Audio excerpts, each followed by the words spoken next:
Je voulais plus que tout que Dieu puisse compter sur moi. Puis, alors que je terminais l'école biblique, on m'a diagnostiqué un cancer. Puis, alors que je terminais l'école biblique, on m'a diagnostiqué un cancer. Voici ce que je peux en dire. L'adversité attire vraiment votre attention. Voilà ce dont vous pouvez me parler. L'adversité attire vraiment votre attention. Soudain, j'ai été obligé de faire face à un problème trop important pour que je puisse le résoudre. Soudain, vous êtes obligé de faire face à un problème trop important pour que je puisse le résoudre. Je ne pouvais pas continuer à poursuivre mes objectifs, mes tâches et mes relations de la même manière. Je ne pouvais pas continuer à poursuivre mes objectifs, mes tâches et mes relations de la même manière. J'ai dû m'arrêter et tout réévaluer. J'ai dû m'arrêter et tout réévaluer. Durant cette période d'adversité, j'ai appris à compter sur Dieu d'une manière que je n'aurais jamais pu faire autrement. Après cette période d'adversité, j'ai appris à faire confiance à Dieu comme je ne le ferai jamais autrement. L'adversité est devenue la salle de classe où j'ai appris à devenir moins comme moi et plus comme Christ. L'adversité est devenue la salle de classe où j'ai appris à être moins comme moi-même et plus comme Christ. Psaume 118, 5, 440. Quand j'étais pressé, j'ai crié à l'Éternel. Il m'a amené dans un endroit spacieux.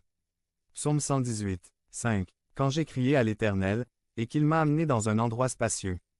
La foi considère l'adversité comme une occasion de déclarer. Psaume 118, 17. Je ne mourrai pas, mais je vivrai et je déclarerai les œuvres du Seigneur. La foi considère l'adversité comme une opportunité de déclarer. Psaume 118, 17. Je ne mourrai pas, mais je vivrai et je déclarerai les œuvres du Seigneur. L'adversité est devenue l'autoroute qui a accru la victoire de la foi dans ma vie. L'adversité est devenue le chemin qui a apporté la victoire dans ma vie. Proverbe 24, 10. Si tu échoues dans les moments difficiles, comme ta force est petite. Proverbe 24, 10. Si vous êtes paresseux le jour du travail, vos forces seront réduites.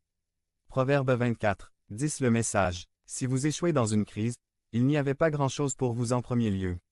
Proverbe 24, 10. Le message. Si vous vous effondrez dans une situation de crise, vous n'étiez pas grand-chose. En premier lieu, le jour de l'adversité révèle si nous sommes forts ou faibles dans notre foi. Le jour de l'adversité révèle si nous sommes forts ou faibles dans la foi. Voici le problème. Nous serons testés. Voilà le problème. Nous serons testés. La question est, notre foi nous soutiendra-t-elle? La question est, notre foi nous soutient-elle? Aux heures de l'adversité, nous devons puiser dans nos réservoirs de foi passés. Aux heures d'adversité, nous devons puiser dans nos dernières réserves de foi. À l'heure de l'épreuve, nous n'avons pas le temps de bâtir notre foi. À l'heure de l'épreuve, nous n'avons pas le temps de bâtir notre foi. C'est pourquoi nous devons constamment grandir dans la foi, pour être préparés. 441. C'est pourquoi nous devons constamment grandir dans la foi, pour être préparés. Nous déplorons parfois qu'un chrétien que nous connaissions aurait pu être fidèle jusqu'à la fin, à moins qu'une terrible adversité ne lui soit tombée dessus. Parfois, nous déplorons qu'un chrétien qui savait qu'il aurait pu être fidèle jusqu'au bout, à moins que d'énormes adversités ne lui soient arrivées. Quel triste commentaire! Quel triste commentaire! Parce que ce n'est tout simplement pas ce que Dieu avait en tête pour cette situation. Parce que ce n'est tout simplement pas ce que Dieu avait en tête pour cette situation. Suis-je en train de dire que Dieu a un but en permettant l'adversité dans nos vies? Suis-je en train de dire que Dieu a un but en permettant l'adversité dans nos vies? C'est Dieu qui dit ça. C'est Dieu qui dit ça. Jacques 1, 2. Considérez cela comme une pure joie, mes frères, chaque fois que vous faites face à des épreuves de toutes sortes. Jacques 1, 2. Mes frères, considérez comme toute une joie lorsque vous tombez dans